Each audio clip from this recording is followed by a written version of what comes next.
A very good afternoon to all of you, and welcome to this public webinar on salt awareness. On behalf of ICMR, National Center for Disease Informatics and Research, I take this opportunity to welcome you and to this webinar. This webinar is being conducted to mark the World Salt Awareness Day, which is being observed from March 8th to 14th this year, and also the decadal year of the National Center for Disease Informatics and Research. This year's theme is more flavor, less salt. As we all know, as India is economically progressing, so are we facing an increased challenge with non-communicable diseases. And we are also aware that an unhealthy diet is an important risk factor for NCDs. Hence, this webinar also reiterates NCDR's commitment to the prevention and control of non-communicable diseases. We have with us today an eminent panel of speakers, and they will be covering topics ranging from the health effects of excessive salt intake to dietary interventions for low sodium control, and also the regulation of salt intake in India. As the sessions are going on, I request you to please put your questions in the chat box which is available, and we will be having a question and answer session after the completion of the sessions. Before we proceed, I would like to invite our director, Dr. Prashant Mathur. Sir was the principal investigator of the National NCD Monitoring Survey 2018. This survey was conducted in a sample of 12,000 adults in the age group of 18 to 69 years and 1,700 adolescents. The key findings of salt intake which were generated by the NNMS will be presented. Over to you, sir. Yeah, thank you, Dr. Anita. Can everybody hear me? Yes. Yes, sir, we can hear you. Okay, and the slides are seen? Yes, sir. Okay, thank you. So this is an important day here as part of the week on creating awareness on salt consumption. Salt has been an integral part of human existence on this planet, and we need salt for various reasons for our physical well-being and healthy life. And not just the human beings, but even other species require salt to survive. However, it is also important to recognize that salt is something which is very integral to our life as a social component, as an emotional component, and more so for India, it has been a very important part of our freedom struggle. However, in the recent years, there has been a lot of discussion around health ill effects and diseases caused due to consumption of excessive salt than what one should have. And these diseases have been very well characterized now. And we will be hearing from our experts on what are the health effects of excessive consumption of dietary salt. But what is more important is to understand today as how to take steps to control this consumption of salt.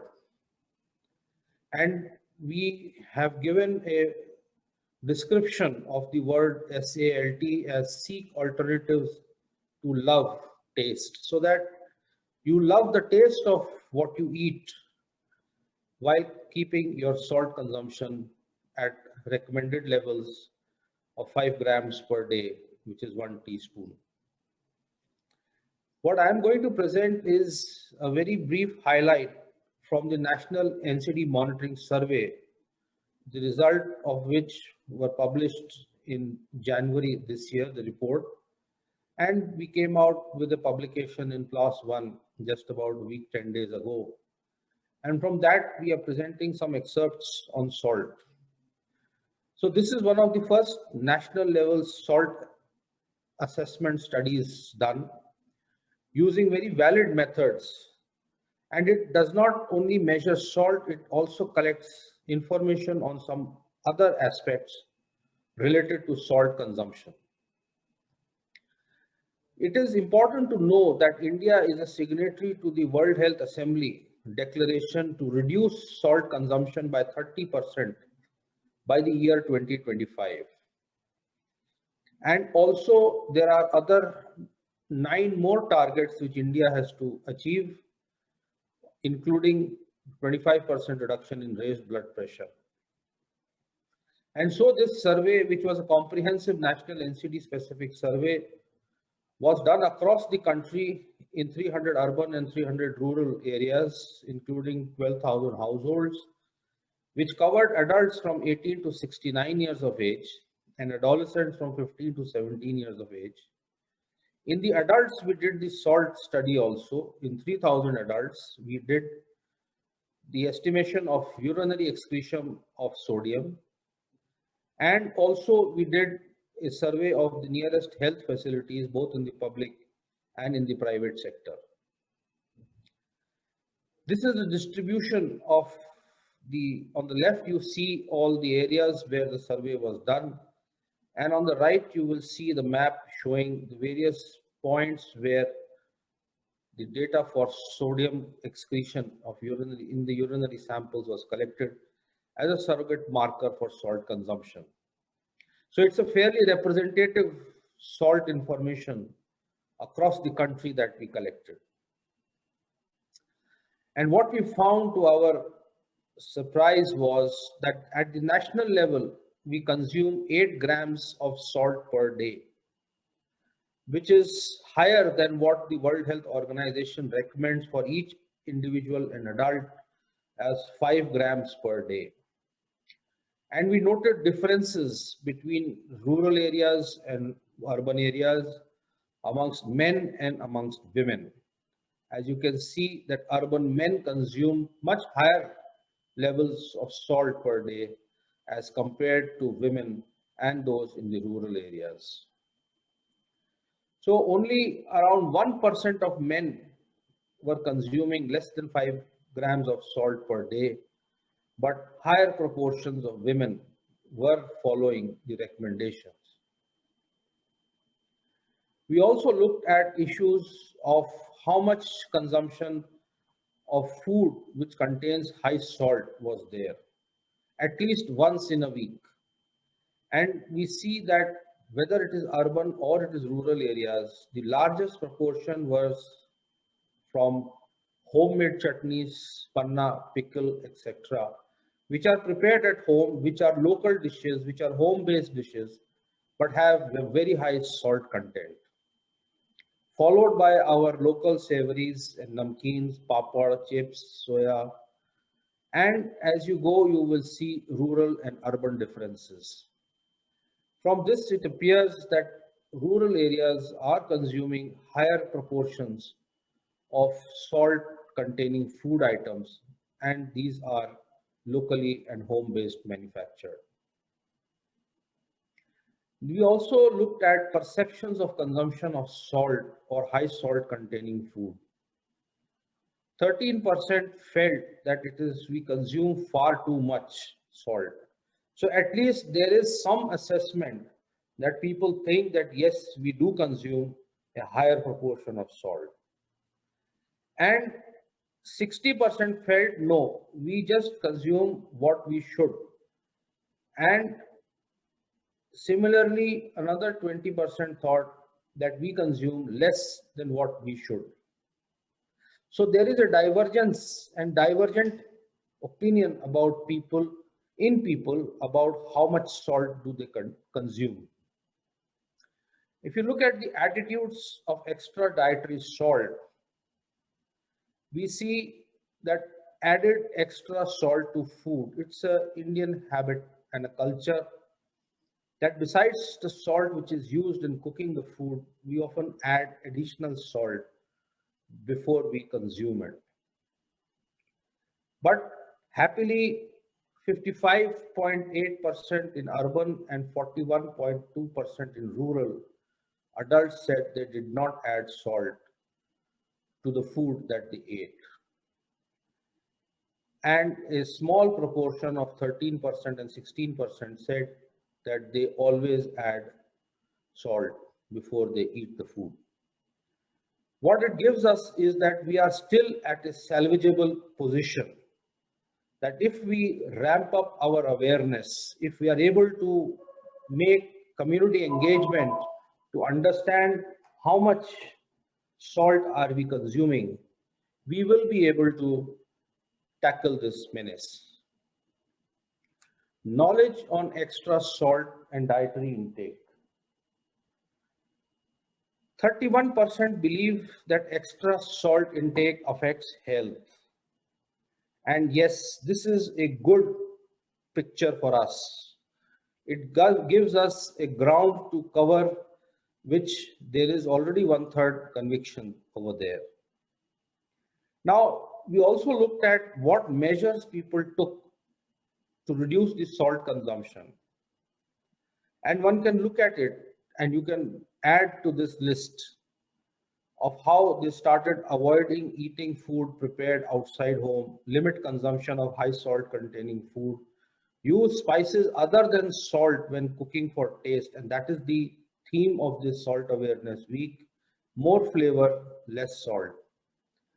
They also, 10% said that we look for salt or sodium content on food labels. We buy low salt and sodium alternatives, and we do not add salt on our table or in the flour. So these are some preliminary but very encouraging results which we got from a national level survey. Then we also looked at the performance of our health workers and health systems. So 14.7% adults said that they were advised by the health worker to reduce salt in their diet. But this is similar to the advice given to increase consumption of fruits and vegetables and consumption of special diets. So what we could conclude from the findings of the salt in this survey is to need to create increased awareness on ways to reduce salt in the diet. Even if people want to reduce, they would like to know how and how to sustain that. We must educate our people to understand what are the health effects of excessive salt intake. At a policy level, we would like more programs and policies like the Eat Right India and other regulatory norms which have now stepped in to regulate the consumption of salt. And we must step up our counseling and services in the health systems so as to encourage people to reduce salt consumption and lead a healthy life. So thank you for your attention. And this is a presentation which was meant mainly to kickstart the discussion and lay the floor for the panelists to follow. And you're most welcome to follow us on our social media pages on Facebook and Twitter and on our website for more details on this report. Thank you very much. Thank you very much, sir. It is interesting to see that majority of the participants in the survey were not even aware about the exact amount of salt that they should take. And they felt that the amount of salt that they were consuming is right. It may be, it may not be so. Hence, the findings from the NNMS is a wake-up call for the community and also for the health professionals to change our knowledge, attitudes, and practice in relation to the dietary intake of salt. With this, we now move on to the next session on health effects of excessive salt consumption. We are privileged to have our resource person, Dr. P.P. Mohanan, with us today. A brief about our resource person. Could you please put the CV?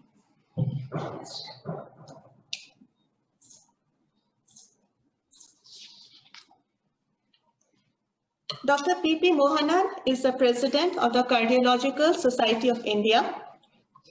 He was a past convener of the for coronary and non-coronary areas, and he has published the largest acute coronary syndrome registry from India. He did the largest randomized study in cardiovascular science and the first quality improvement study in chronic heart failure in the country. He has also received CME Excellency Award in Cardiology, that is the Dronacharya Award. Over to you, sir. Thank you.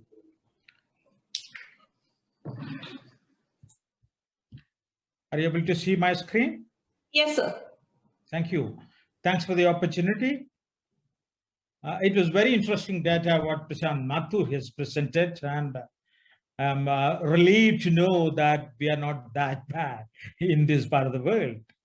My intention is to discuss with you the various health adverse effects of excessive salt consumption. All of you know salt means sodium chloride, and now sodium is fundamentally important substance to our body, no questions asked, but anything excess are really hazardous to very many organs in our body. So let us just touch some of them. As Prashant has already mentioned, 1 teaspoon of salt, sodium chloride will contain about 2.3 grams of sodium. See, our ancestors were wiser people. They were taking much lesser amount of salt. But now things are different. I'm really relieved to know that it is not 10 grams the average Indians are taking, but 8 grams, but whatever. It is an excess. This is the average requirement for the consumption of salt as we grow. But then every body, that from the WHO to American Heart Association to every cardiology body, physician body has been recommending that the maximum consumption of salt per day should not exceed 5 grams. But then the world likes salt. This was the data, a little older data, 2014, and you could see this find to hypertension, cardiovascular disease, stroke, heart failure, various cardiovascular disease. Mostly, of course, we have information about the adverse effect on stomach, on skin, on bone, very many things. But the majority of the epidemiological data and the clinical data was confined to cardiovascular disease that includes hypertension. And here one could see that this could be a J curve or a U curve, whichever way you can call, which again tell us that the optimal sodium consumption or the salt consumption, it has to be 5 grams, which will be equivalent to about 2.3 grams of sodium. There was concern about, if you take a very low salt, that also adversely affect health. It's true. We discussed the fact that sodium is fundamental to the health of the body. And when you consume very low amount, especially in situation like heart failure, where we insist on something like 1.5 grams of sodium, sometimes people have shown in the epidemiological data, though a little confusing, that limiting to the very minimum could be a little risky, and you have to use your judgment to do that. This was a study, as you could see here, sometime done in 1988, see, almost 33 years ago. That was the first of the randomized control, larger study, more than 10,000 people, right, spread across multiple countries, which showed us that a linear relationship between salt consumption. Prashant was mentioning about the importance of urinary sodium, which is a measure of our salt consumption.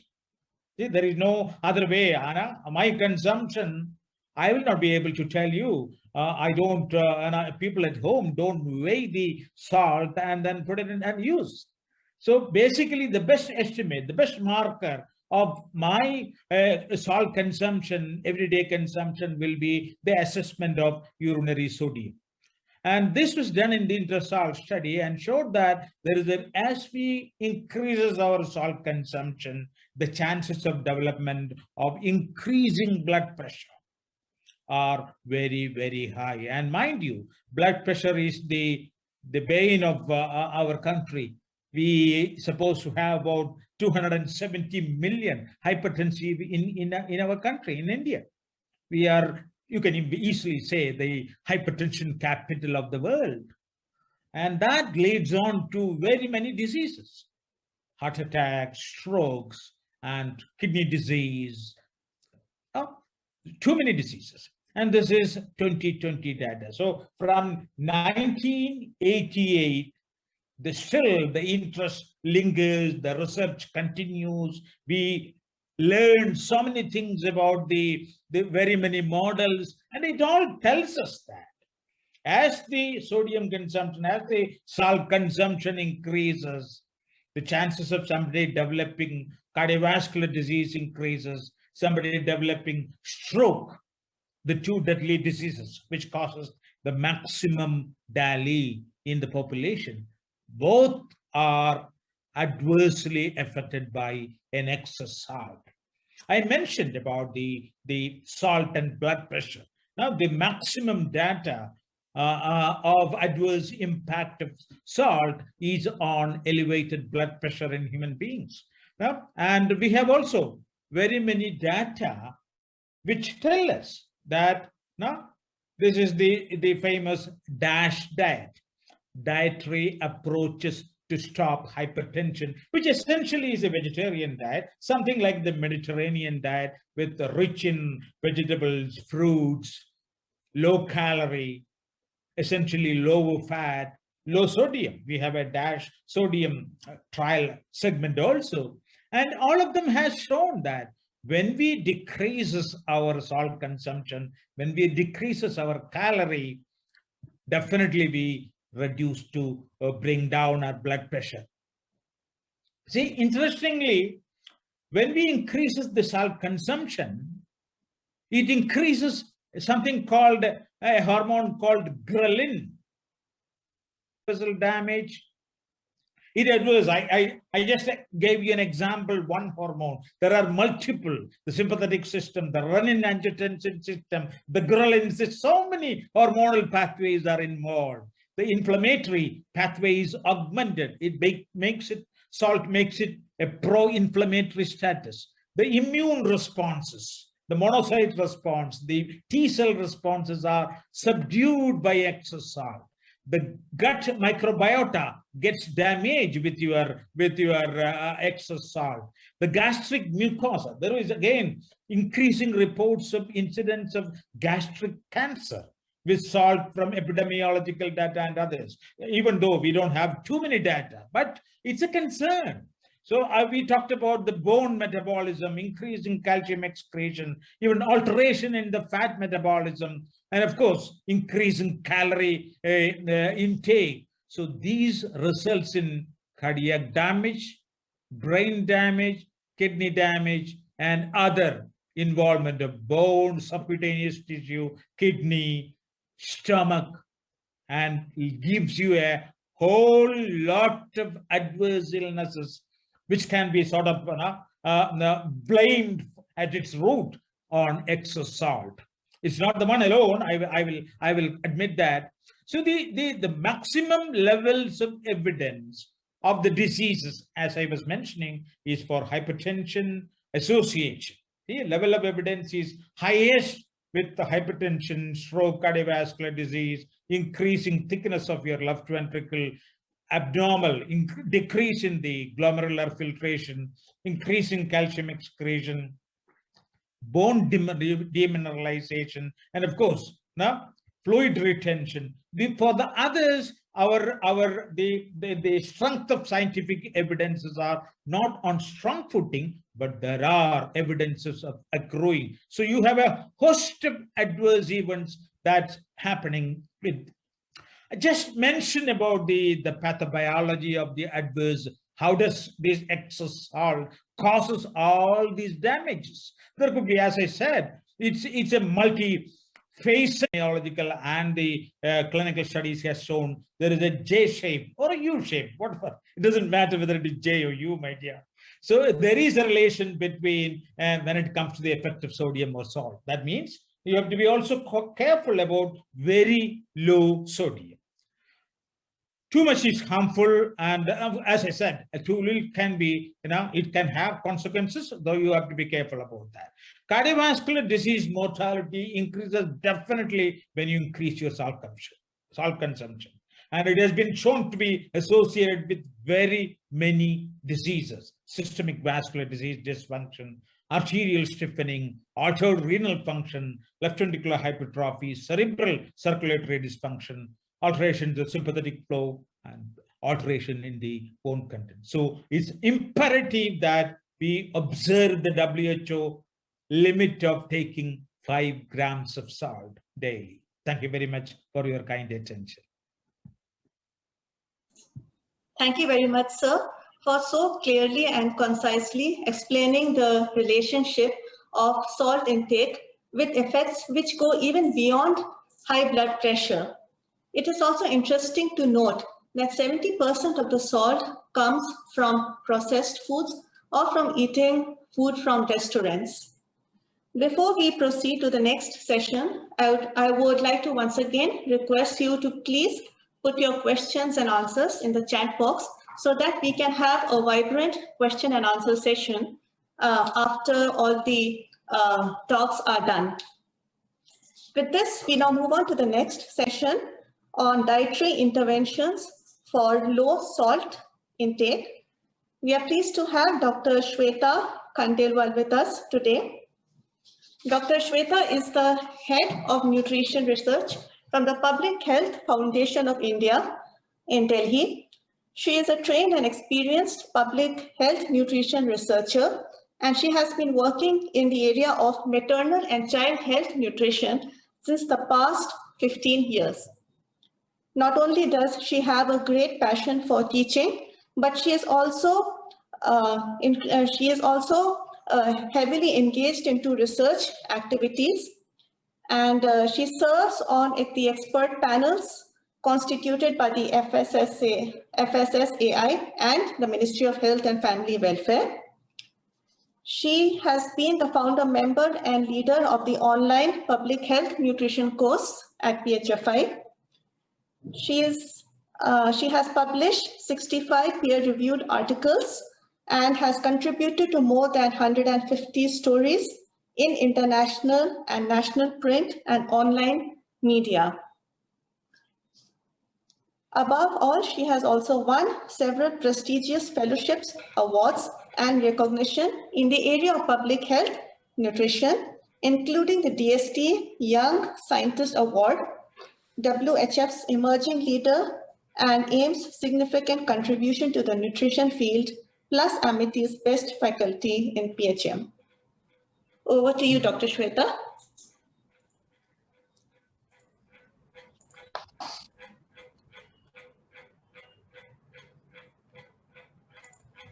Thank you so much, Anita, and thank you, ICMR, for organizing this important seminar. I'm sure you can see my slides. If you can't, just let me know.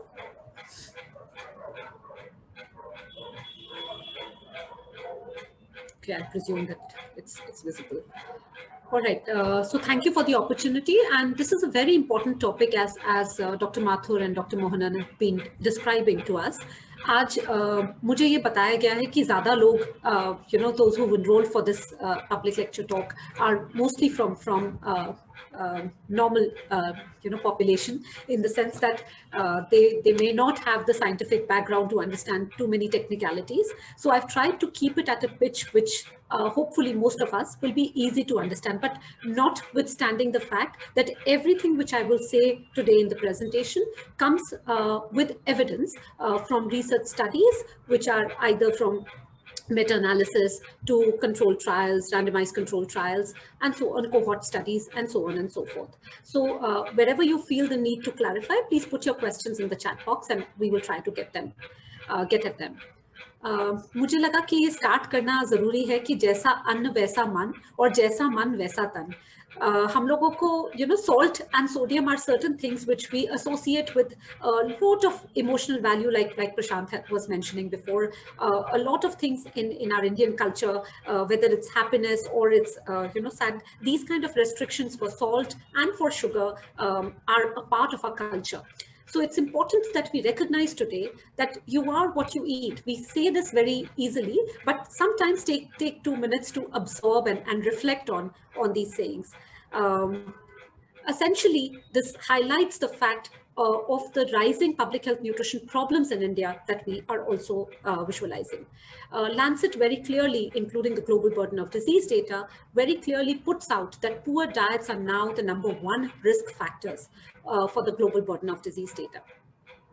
And not only that, why, in terms of adults suffering from public health nutrition issues, our latest survey, CNNS, Comprehensive National Nutrition Survey, Prashant is also a part of the team.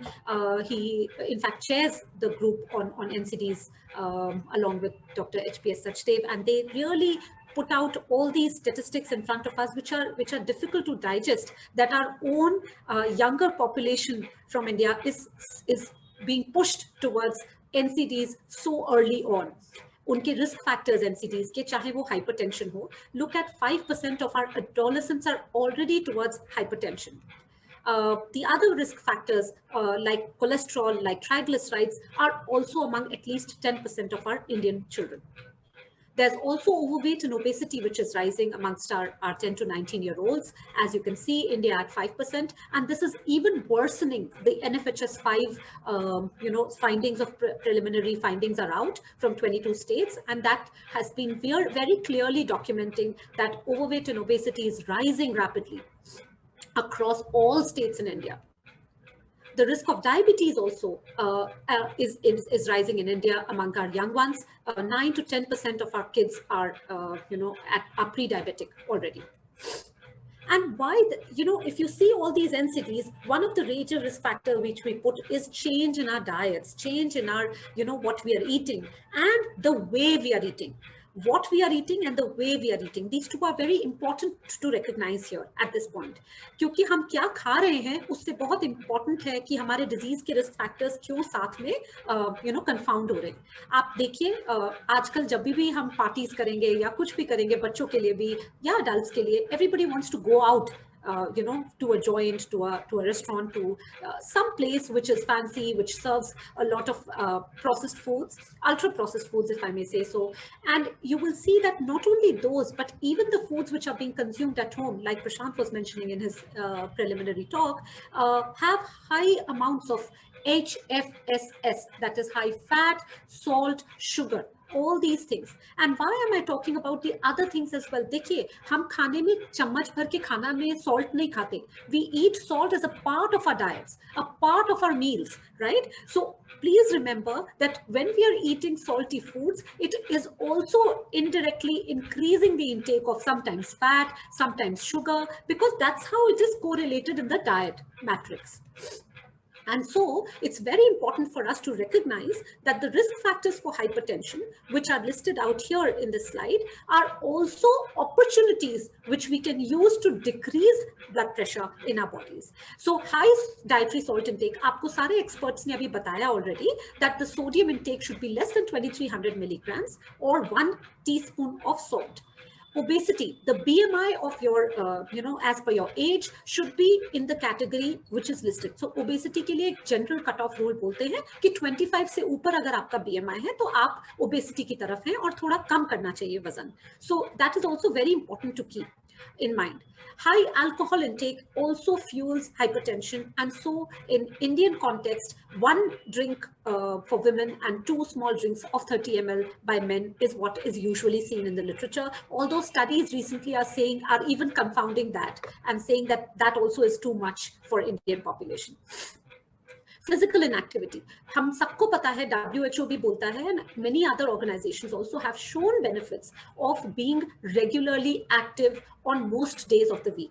So 30 to 60 minutes of activity अगर आप कर रहे हैं, you know, on a daily basis, वैसे 20 minutes for 5 days or 120 minutes, sorry, overall in a week is what WHO recommends. But 30 to 60 minutes, depending on your age and depending on your, you know, sedentary, your work profession and other things, it's important to keep your mental health and your hypertension in sync.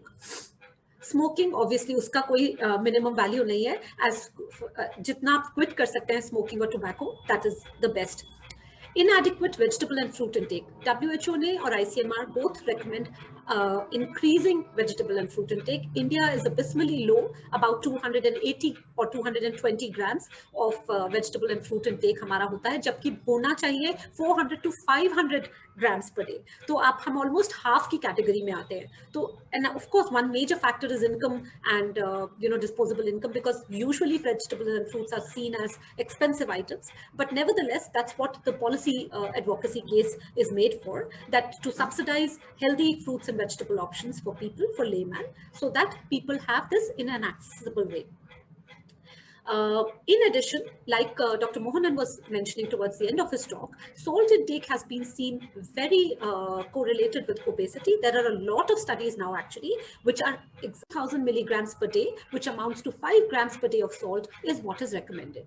And potassium, which is seen as an antidote to sodium in many cases, an intake of, कि अगर हम potassium बढ़ाएंगे तो better रहेगा in terms of sodium control. इन दोनों का एक balance होना चाहिए body में. So while an intake of 3,500 milligrams per day is recommended for potassium, the desirable ratio in millimoles from the diet was fixed at 1:1. And the FSSAI, in fact, the 2018 advertising and labeling guidelines say that a product, if it's containing 120 milligrams से ज़्यादा आपका sodium अगर है per 100 grams of solid foods, it is supposed to be low product. और अगर 0.04 है तो वो very low है, and sodium free अगर आपका 5 milligrams of sodium है. So these are just ways of reading labels, which I'll talk to towards the end again. The DASH diet also was talked about, dietary approaches to stop hypertension. We must remember that DASH is basically an approach. It's like a you know, conglomerate of certain attributes of your diet and nutrition, wherein we try to emphasize the intakes of fruits, vegetables, whole grains, low-fat dairy products, poultry, fish, nuts and legumes, as well as PUFA and MUFA, like vegetable oils, जो कि omega-3 या long-chain omega-3 fatty acids पे rich होते हैं. However, on the other side, DASH also tells you that we must limit our saturated and trans fat intake, our sodium intake, our red meats, and our sugar and sweetened sugar-sweetened beverages intake also. ये एक general chart usually बोला जाता है dash diet के लिए, हम dietitians के लिए बोला कि 1800 किलो कैलोरीज है तो about 1000 milligrams of salt use होना चाहिए सिर्फ, and your meals should be divided in a way by which your dash you know, the dietary approaches including fruits and vegetables should be emphasized throughout the day. इसी से similar vein में there is a Mediterranean diet pattern also, which also emphasizes plenty of fruits and vegetables, grains, nuts. Olive oil is the primary fat source here, and dairy products are kept in a low to moderate amount in this category. This has also shown to be beneficial for people who are suffering from hypertension as well as NCDs overall. There are also other options, at least in India, of being plant-based, vegetarian or vegan diets, which are also a healthy way to eat. But please remember that if अगर हम vegetarian हैं और ये imagine करना या presume करना कि just by being vegetarians we are better off in terms of our health risk, that's not correct. Our survey and trial data clearly shows that Indian vegetarianism is actually associated with higher risk factors. the way we consume. ये उसी बात से संबंधित है जो मैंने starting में आपसे कही थी कि हम क्या खाते हैं और कैसे खाते हैं. तो क्या खाते हैं, वेजिटेरियन खाते हैं, that's good, but अगर हम उसको बहुत तल के और बहुत salty and spicy बना के खा रहे हैं, then it's not yielding the benefits that we would want it to give us. So therefore we must try to include more nutrient dense foods like vegetables, fruits, legumes and lean proteins rather than calorie dense foods. There's a slight difference here, so please bear that in mind. That's very important to make that distinction. There are also in Indian cuisine, we are blessed to have that because we have been passed on that wisdom from generations, from our dadis, from our nanis, the herbs, spice blends, which actually use a lot of, the Indian kitchen में मसालदानी बोला जाता है, मसालों का सारा हम mixture use करते हैं for fenugreek, coriander, turmeric, cinnamon, cumin, cloves, garlic, lemon juice, tamarind, tomato, curd, ginger. ये हमारे पास इतनी variety है of spices which we actually can use and reduce the salt intake and by using these healthier options of spices in Indian cuisines. There are also some ways by which you can trim your sodium intake by using salt substitutes, and these are becoming very popular these days. There are some potassium chloride salts, but it's just to bear in mind that those people who are opting for higher potassium must always remember that there is an excess of everything is bad saying out there, which means that if you're overdoing it, you may have some renal damage, failure, or higher predisposition to diabetes mellitus, and so on and so forth. So 3,500 milligrams, like I told you, should be your upper limit, your EAR actually. So reduced sodium salt that's made into flake-shaped crystals, like जैसे हम लोग व्रत का नमक बोलते हैं या सेंधा नमक बोला जाता है, that's usually not in a powdered form. It's in flaky crystal format, and therefore these are less dense and have low sodium per volume, and therefore they're so-called healthier in that sense of giving you lesser sodium for the same amount. Please note, however, that both sea salt as well as kosher salt, ये आजकल market में इन नामों से बहुत मिलता है और हम लोग सोचते हैं these are healthier. They have the same amount of salt, about 98%, as the regular table salt. So it's just that these, चाहे सेंधा नमक हो, चाहे Himalayan pink salt हो, इनमें minerals कुछ होते हैं कभी because they've been crudely extracted. So boron, zinc, but scientists and nutritionists have clearly shown in some studies that these minerals are not enough to tout for a health benefit. तो आप ये मत सोचिए कि health benefit आपको बहुत excess दे रहा है, because these are micro quantities. And plus, like I told you, हम salt चम्मच में भर के नहीं खाते, खाने के साथ डाल के खाते हैं. So इसलिए उसका amount वैसे ही और reduce हो जाता है. तो इसलिए Himalayan pink salt, low sodium salts are okay. They have been shown to have reduced your blood pressure, both systolic as well as diastolic. But some meta-analysis and long pooling of data, जिसमें सारी studies हम pool करके systematic reviews निकालते हैं, उन्होंने कहा है कि बहुत ज़्यादा difference अभी नहीं है. So some studies are still ongoing, but so फिर भी low sodium salt का कोई negative impact नहीं है. So at least people who have hypertension can opt for almost 15% low sodium होता है इनमें, तो वो आप opt कर सकते हैं, एक choice है. When we come to reducing salt intake, like all of my previous speakers were also alluding to, there are three main levels at which reducing salt intake is important, the discussion around. हम लोग आज आपसे बात कर रहे हैं at a consumer level, like हाँ आप और मैं अपने kitchen में क्या कर सकते हैं, या what can we do in terms of course not buying things from supermarket, packaged junk. But other than that, there is also food industry as an important stakeholder. There's also policy makers or government as an important stakeholder. There are also researchers, and NGOs which are stakeholders. So हम सबको मिलके our endeavor should be to be able to reduce this hidden salt in manufactured foods, or at least rally for it. And this reduction can be achieved by gradually by food manufacturers and restaurants. In fact, there are proposals for the FSSAI where we are talking about calorie listing, of sodium listing on the restaurant items as well, so that people who are going to the restaurants can make informed choices.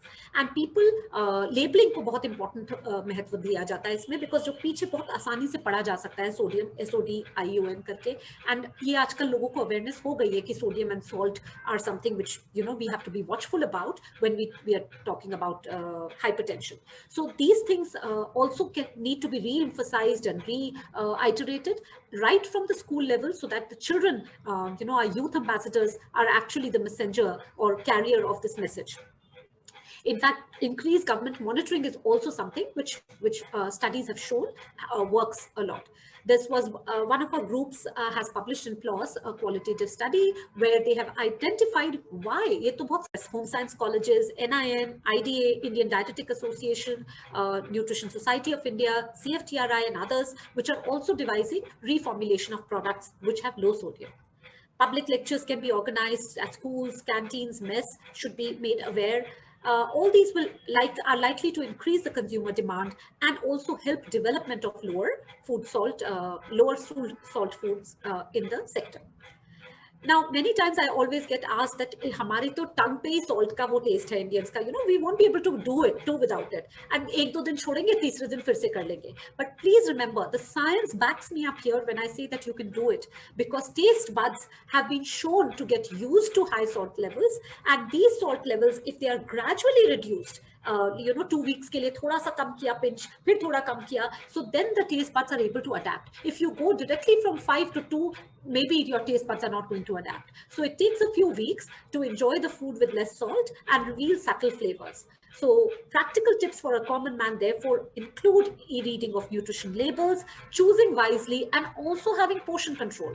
Because if you have lesser portions, somewhere you are obviously decreasing the salt content. Try to cook your own meal. You can eat fresh fruits. Do not keep the fruits for a long time in the fridge. That preservation also requires extra salt, as you know. Adding more spices, which I showed you, herb and spice blends. Avoid eating out to reduce intake. I know this is a little impractical in today's day and time, but maybe trying to push the industry to prepare better foods, or at least choosing home cooked foods wherever you can. In Corona times we did that, right? So it's possible. और NIN की ये plate के साथ मैं and करूंगी, जहां बताना चाहती हूँ कि आदर्श प्लेट उन्होंने बनाई थी, ideal plate, where we fruits and vegetables take most of the plate. See, half the plate is filled with sabziyan, hare pattidar sabziyan and phal, and pulses, eggs, meat, doodh, milk and milk products, dry fruits, some amount of oil and grains, whole grains is what an ideal plate should look like. There was also a WHO SHAKE, S-H-A-K-E, advocacy tool, and that's my summary slide here, which tells me that for reduction, we need surveillance. We need to harness the industry to help promote the reformulation of products and meals. Adopting standards for labeling and marketing as A, and knowledge of education and communicating to empower the individuals, along with an enabling environment to support and promote healthy eating. Thank you very much.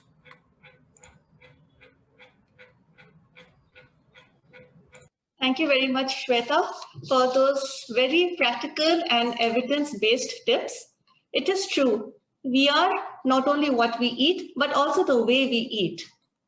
With that, we now move on to the next session on regulation of salt intake and substitutes for salt intake and the role of FSSAI. We have with us Dr. Avula Lakshmaiah. A brief introduction to our resource speaker. Dr. Lakshmaiah is Scientist G and Head of the Division of Public Health at the ICMR National Institute of Nutrition in Hyderabad. He is the National Secretary of the Nutrition Society of India. He has carried out more than 50 large-scale epidemiological studies, translational research, impact evaluations, and RCTs in the field of nutrition and health. He is an expert in public health nutrition in several central and state ministries. And besides publishing more than 150 papers, he has also received several awards and honors. I'm mentioning a few: the International Union of Nutritional Sciences, USA, Cambridge University International Health Professional of the Year 2010, and postdoc award from Bristol University and LSHTM, and honorary senior research fellowship in the Faculty of Medicine, Imperial College, London, UK. So over to you, sir. Sure. Good afternoon, all of you. And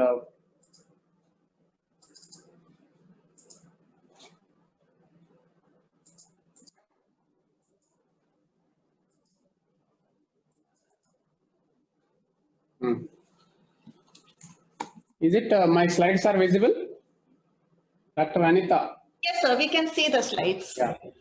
Thank you for giving this opportunity. So my previous speakers, they already presented a very elaborative scenario about salt, and they reduced my task actually.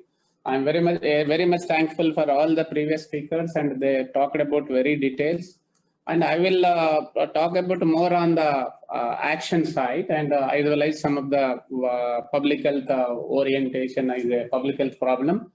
So as you know, we are suffering from triple burden of disease, that is protein energy malnutrition, micronutrient deficiencies, and diet-related nutrition related chronic diseases. And under this, we are focusing on hypertension, one of the cardiovascular diseases. One of the risk factor is the salt intake. Next, please. So as you know, what causes the most deaths, and this was, you can see the ranking of the different disease morbidities, you can see. So market forces, why it is happened, the market forces are a factor in the large amount of sodium in the diet. So without social approach, pressure on individual stakeholders is likely to be restored, and food processors have marked low sodium alternatives without much success. A partnership of food processors, restaurant associations with the FSSI and nutrition research institutions is more likely to successfully change the diets. And in this regard, even FSSI is also, the discussions are going on with the different food processing industries, and they are suggesting as a gentleman agreement. So all the food industries, and just imposing a law or rule will not work, because we have to convince the food processors and the industry people, and in that direction the FSSAI taking steps. A number of approaches can decrease the dietary sodium. One is the decrease the sodium content of foods itself, any processed foods and other things, and a switch by the consumer from high sodium to low sodium foods by avoid processed foods and reading labels. And that even labeling also strengthening the FSSAI, because without nutrition information, any food cannot be packed and sold out in the market. So switch to substitute salts. So this is also very important, and we have to, this is the time to switch over to substitute salts. Even Dr. Sweta also given several what are the substitute salts and other things, and reduce sodium while increasing other flavors, and use engineering approaches to provide salty taste with less sodium, or food processing with less sodium. Next. This is the list we already in the Sweta presentation also given all these things with just the food steps here, the inclusion of food steps itself with the different flavors also. We can reduce the salt consumption, or we can avoid the salt consumption with these foodstuffs, inclusion of these foodstuffs. And then also, and the second option is salt substitutes. So another way to trim your sodium intake by salt substitutes, and several salts are available, and no sodium salts and low sodium salts, and you can, several examples are there in the market also. These salts are available.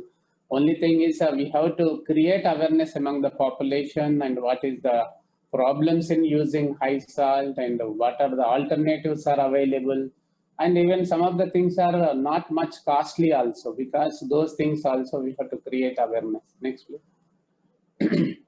These are also different salts. Even potassium chloride salt also encourage either alone or mixed with a regular salt. These several companies are salt are available in the market, and low sodium salts. And about 2 to 3 months after people start eating less salt, and their sense of taste adjusts, and they become more sensitive to the taste of low sodium foods and more satisfied with the flavor. But this at the first time without salt, eating is very difficult. But if you are going on with low salt, and you will be habituated, and that will be then you will habituated to eat low salt forever. Next. And this FSSAI, role of FSSAI is they are taking several steps. Then Eat Right India Sustainable Living is a well-targeted approach for control of NCDs, and healthy diet, targeting healthy diet. So this campaign is going on, and we are also one of the partner in this campaign, and even NetForScan also associated with this campaign. In the preamble to the Food Safety and Standard Act 2006, the Food Safety Standard Authority of India is expected to ensure availability of safe and wholesome food for the people of India. Therefore, FSSAI is embarked on a large-scale effort to transform the country, in especially through diet. Next. And this another campaign also going on, the low salt national cooking challenge. This is now it is going on, and the this low salt week also, the World Salt Awareness Week, that is from 8th to 12th March. So there was a big campaign is going on, and the competition also have been arranged, organized competition for with low salt cooking competitions. Next, please. So the Eat Right India movement initiated by FSSAI under the aegis of ministry, and the objective of this initiation is to decrease sodium from current levels and represent a major change in our food supply, and most successful series of small steps over several years. And coordination between food processor, restaurants, and advocacy groups is crucial. And importantly, the increased dietary potassium intake may also decrease the salt sensitivity and favorable effect on BP. So the Institute of Medicine cautioned against sodium diets. It should be less than 2,300 milligrams per day for selected groups. And FSSAI also calls for visible labeling of packaged foods. And this is also very, very important, because all food labeling, every packaged food should have a clear, visible, readable food labeling should be there on on nutrition information. So the FSSAI has issued a draft regulations aiming to mandate packed food companies to label high fat, sugar, salt, HFSS food contents in front of the page itself in red color.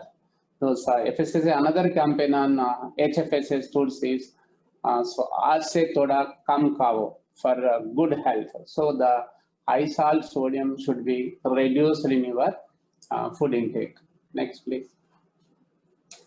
So in conclusion, the BP correlates with sodium intake with multiple mechanisms underlying this relationship, and preclinical and clinical studies also demonstrate that sodium adversely affects the multiple target organs, and clinical trials have shown decreased BP with decreased sodium intake. So reducing sodium will take a coordinated effort involving organizations like FSSAI, NIN, and other food processor, restaurants, public policy aimed at education. A national salt reduction program would likely avert much premature death and disability. Although the formulation of a salt reduction strategy that will be best suited to India, it is likely that a combination of actions target consumers, and coordination and convergence is very, very important with multi-stakeholder convergence. And the processed foods are still not as widely consumed throughout the India as in more developed countries. The emphasis of the program will need to be directed accordingly. So promotion of the use of salt substitutes might also be effective means of reducing sodium intake. Next. Thank you. Thank you for once again for giving this opportunity. So I would like to answer if any queries. Sure. Thank you very much, sir, for that enlightening talk on the Eat Right movement and other aspects of salt regulation. We now come on to the question and answer session. We have a few questions which have come up in the chat box. The first question is, was food frequency questionnaire a part of the study to identify the food items that contribute to salt? And if the answer is yes, has the survey looked at any association between the type of food item and salt intake? I think this is related to the NNMS survey. So maybe, sir, could you please answer that? Yeah, so that is what I had presented, that, and the report of the NNMS gives that kind of, but we have yet not looked at salt content food-wise.